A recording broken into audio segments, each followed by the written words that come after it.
Hello. This week you'll be having two separate sessions and you'll be starting off in the lab in the Mapping building.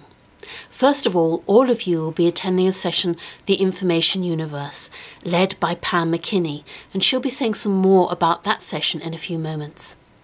Secondly, you'll be splitting into two groups. Some of you will be going over to Regent Court for a session with Alistair Allen about searching databases, and some of you will be staying in the Mapping lab and having a session on information literacy in context, looking at your own context for information literacy.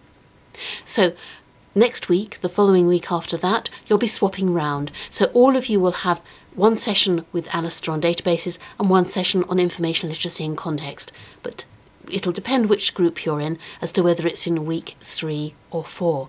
So look at the information about the team and the guidance on MOLE to see where you ought to be, and obviously I'll also remind you about that in class. So first of all, I'm now going to introduce you to Pam McKinney to say a few words about the information universe, and then I'll be saying a bit more about information literacy in context. So hello Pam. Would you like to say a few words about the Information Universe session that you'll be doing? Yeah, well, I'm really looking forward to meeting all the students on the module. You've all been asked to create a blog entry in your teams about your experiences of using and finding information resources, and I'll be incorporating some of what you write into the session, and there'll also be an opportunity for you to ensure that you're working okay with your blogs. And then in the kind of lecture part of the session, I'm going to be looking at the variety of information sources that are available to us today, and looking at some key trends in digital information resources.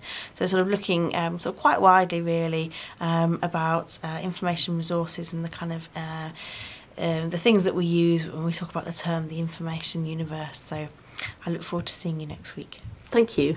So, as well as the Information Universe session, as I've said already, some of you will be going into the session or staying in the session to do with information literacy in context. And for that, I'm asking you to prepare by reading the article which is linked here from the Week 3 page on MOLE. So go into MOLE, into Week 3, and click on that link for the article on Webber and Johnston's Transforming Information Literacy for Higher Education in the 21st Century. In it, you'll find this diagram, which I also showed you in week 1 of the information literate person in their context. And during the session, I'll be asking everyone to think more closely about their own context, past and current, and the factors that are affecting them. As I've said, this was developed by me in conjunction with Bill Johnston, and he happens to be visiting at the moment, so I'll just move to Bill for him to say hello. Hello everybody.